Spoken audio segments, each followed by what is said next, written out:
Afternoon, Darren. Thanks for joining us. Hey, mate. Big news, Charlie Lee Carl Dickinson signed new contracts. Excellent. What's your view? That was the shortened version, that bit, wasn't it? Yeah. No, the truth with Carl and Charlie was before the Barnet game, before COVID, before the pandemic, I approached them both and said, I'd like to discuss you having another year with us, you know, what your thoughts, etc., etc. And we were, you know, they both were very enthused about doing it even back then. And it was just because I'd done that, because I'd offered, or I gave them the impression that we wanted to do it. We saw it through because I thought that was the right thing to do. So this has kind of been a long time in the running, really. But they've both been. I mean, Charlie, in their individual states, Charlie's played more minutes than any other player. I don't know how he does it. Every Monday he's broken and bruised or torn, and it's, you know, touch and go every week whether he's going to be out on the pitch on Saturday. And the wee man always manages to get out there. And for anyone that doesn't know Charlie is the biggest royal pain in the backside, Monday to Friday, you've ever known. Massive pain in the arse. But whenever he goes down the tunnel on Saturday, and it's a really key thing for me, and it's something that Charlie and I have tried to encourage Albie Skendi to think like as well, is that every time he goes down the tunnel, we know we're going to get 2 or 3 attributes from Charlie in that game every week, and he's going to do those things very well. We all know about his ability in the air, but his talking, his character, he's always out there, and he's a very intelligent footballer. And whatever happens, whether we say Charlie did it well today or Charlie didn't do it well today, those attributes are always out there every Saturday. And I think that's a really important thing, aspect for a manager, is that when the players that he selects go down the tunnel, he has a certain level of trust in what they're actually going to give to you during that game. And Charlie is very consistent at those things. You know, even to the point where, you know, we were away at Bromley, we had a very inexperienced back four. I think Albie played right back. Collins and Bradbury, I think, played centre half. I think Hutton played left back that afternoon. And Collins got sent off after 25 minutes, and Charlie just goes back there. And he heads it really well, he passes it very well and intelligently, and he's an excellent talker. Without having Charlie on the pitch that day, I think we was without Wilkinson to suspension. Without having Charlie on the pitch that day, we'd never have got a point. We'd never have taken a bean out of that game. I actually think, thinking back, I think he crossed the ball for the goal as well. From centre half, coming up and being the one to put the cross in for the goal. So it's things like that make Charlie so important. And you all know, in terms of my history with him at Stevenage, at the end of one year, you know, and Charlie knows this, but I thought I could probably get a fitter version of Charlie, probably get a quicker version of Charlie. They're not out there. They're not made like that anymore. There's certainly none out there in the market, and I didn't want to make the same mistake twice. And I was really desperate for him to stay with us. Carl, I like the story of Carl, the fact that he was exiled for the last, I don't know, 3 months of the relegation season. Last pre-season he had the opportunity to leave the club if he wanted to, even though he was still under contract. We had a chat, a meeting, and I think he heard what I'd like to do. I don't think anyone at that point in time would have believed what I was saying was actually going to happen. I think 7-8 months down the line, he now knows everything that I said was truthful and honest, and he's bought into me, my way, He's obviously a massive character, and I've got to say, I think Carl has got the highest win percentage in our team when he plays, which is a huge thing, huge. But he's a character. Again, he goes down the tunnel. Every man, every person in the stand, every staff member, every player know if Carl Dickinson comes out the tunnel on a Saturday, it's going to be tough. It's going to be aggressive. He's going to play with passion and pride. He's a great team player. Can he run as quick as he did 10 years ago? No, of course he can't. But he's still got so much to offer to this football club, and I love what he stands for. I absolutely love what he stands for. I think he epitomises what I want to see, definitely, and I think he epitomises what every supporter in the country wants to see. They want to see people who really want to win and really want to win for their team and play for that badge. And Carl does that. And again, Charlie and him both travel an awful long way to be away from their families. And lads, when I say Yeovil doesn't make you a millionaire, it doesn't make you a millionaire. So they are, people might say, well, it's their job. They are making huge sacrifices to their family life, not for huge amounts of money that, you know, some of the clowns out there might think they're getting. And great for me, like especially in this time of year, in terms of what we're doing recruitment wise, neither of them were a problem. Not a problem whatsoever. Do you want to go again? Yes or no? Absolutely, let's get it done.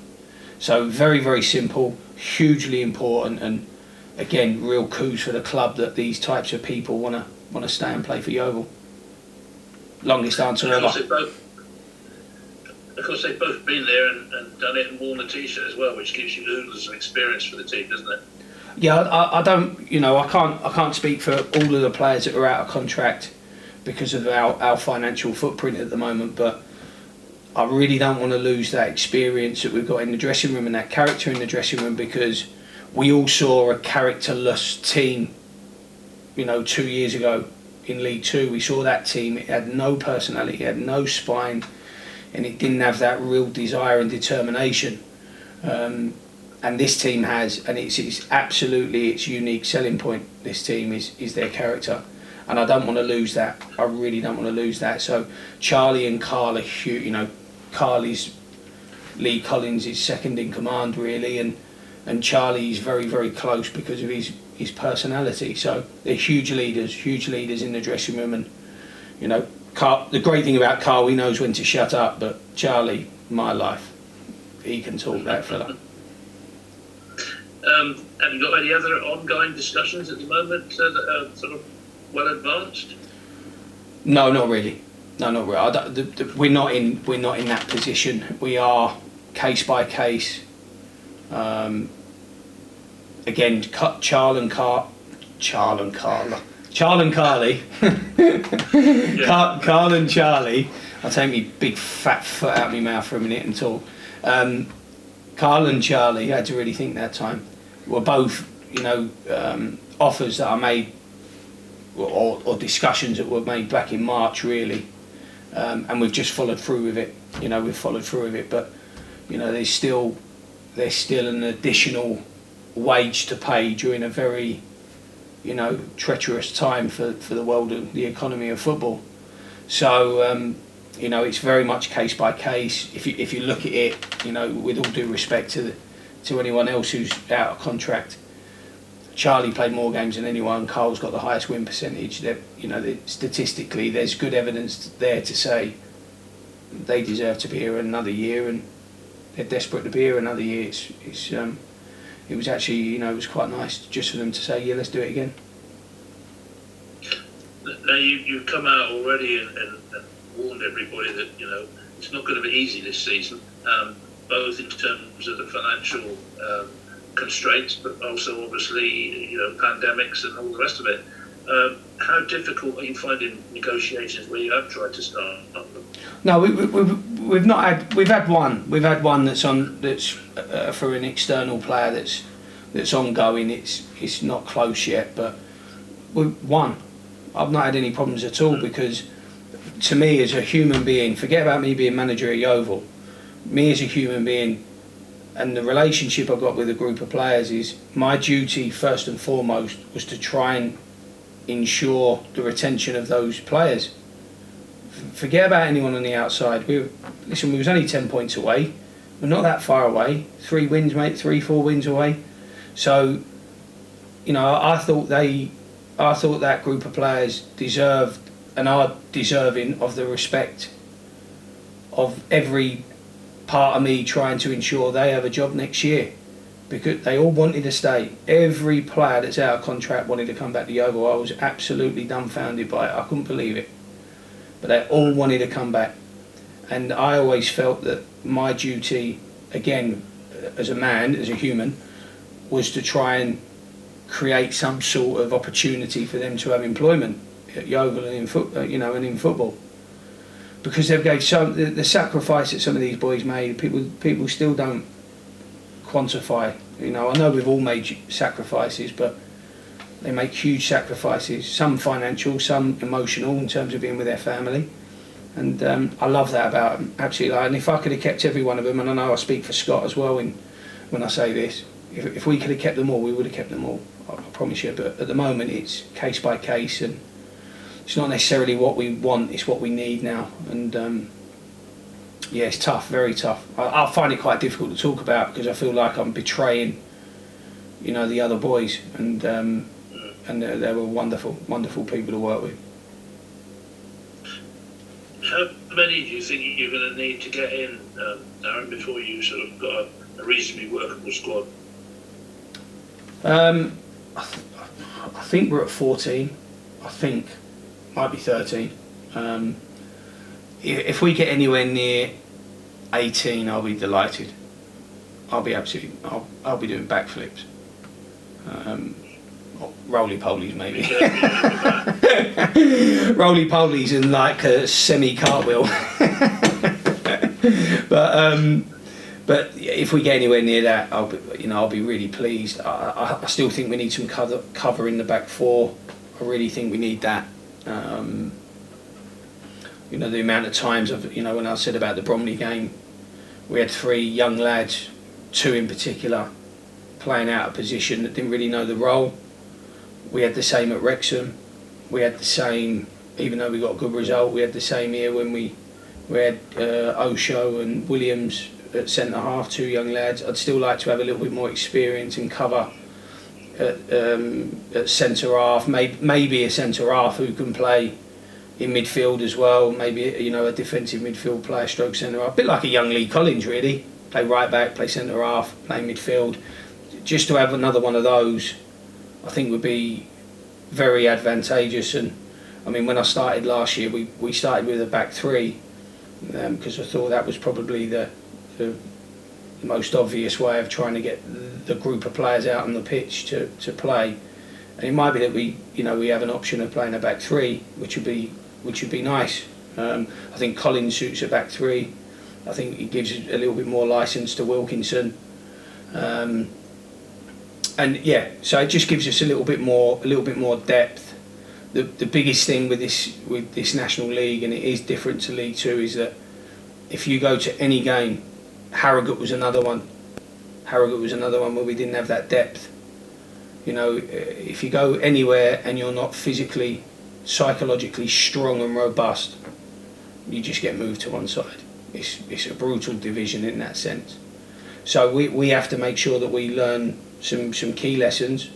We spent hardly anything last year in comparison to the league. We will be pretty similar in that boat this year.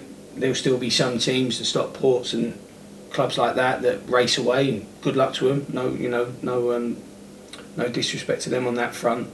But we have to ensure that we spend our money really, really wisely, and take it case by case. So there's a lot to do. There is a lot to do, and you have to constantly try and reconfigure your puzzle to try and make every penny stretch as far as possible. But I've got to say, it's the best fun of being a manager. I mean, that's the best fun, isn't it? I mean, when you're trying to build something, people think that you build from a foundation up, and theoretically they're right. You do build from foundations up. You can't build from these foundations up when you're managers of lower league clubs or smaller spending clubs. You build from wherever you can build from.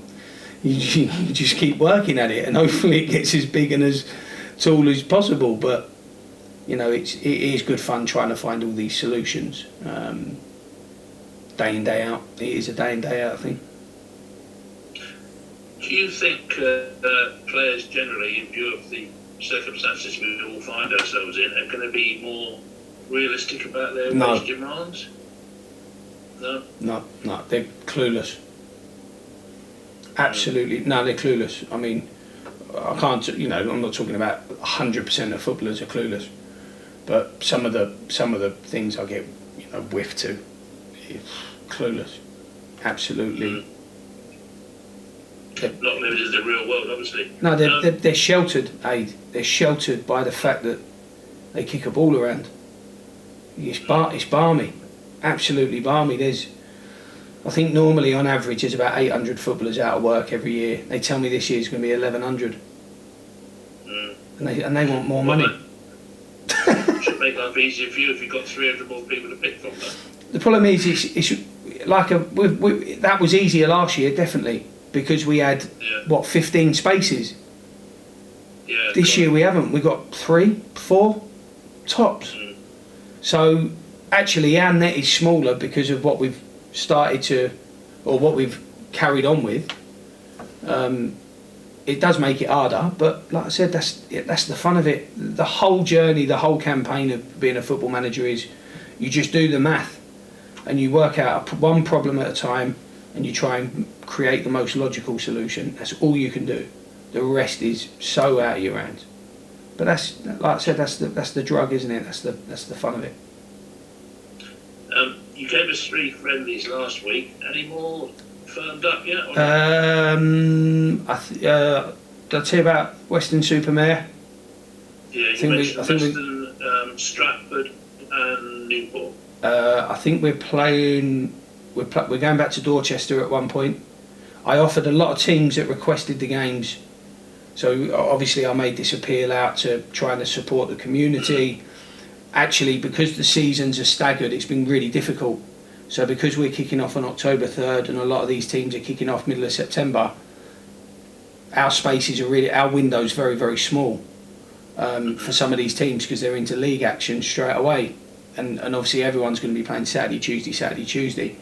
So I think we're going back to Dorchester. The dates are, I can't remember the date. I think we've I discussed today with Jerry about playing at Bath for a game, and there's another one in there, but okay. I can't remember. Finally, Gene Cotton has now retired from the club. You know, Gene's been part of Yeovil Town for as long as I can remember, really. Yeah. You must be disappointed to see her go, but I know we've got an adequate replacement in Kirsty, but Jean's picked a sort of part of the club, hasn't she? Yeovil's Jean, and Jean's Yeovil. She's one of the most caring people, warm people that I've ever worked with, and so comfortable around the club because obviously her time at the club, she's absolutely wonderful to work with. And normally on a Monday, when I get in on a Monday, we start a little bit later on a Monday for the boys travelling from here, there, everywhere. Normally I get in and go and sit in the office with Jean and Kirsty and we slaughter the referee from Saturday for about an hour. We write a report together. I give them all the minutes of all the mistakes the clowns have made. And then and we'll have a coffee and just talk things through. But when you talk about, someone taught me right at the start of my career, and excuse the term, it will be politically correct. It's not politically incorrect, but a company is only as good as the men it keeps. Basically saying your companies and organisations, anything that you want to try and build, are only as good as the people in it. They're only as good as the people in it. And Jean emphasises that thought or that formula more than anyone. She's brilliant, a great servant to the football club. It's very sad that I won't see her week to week. I'm sure she'll be at the games with her husband Terry, which will be great. But if she's listening, from the bottom of my heart, I want to thank her on behalf of everyone because like you said, Aid, what a servant, unbelievable servant to this football club, and forever welcome.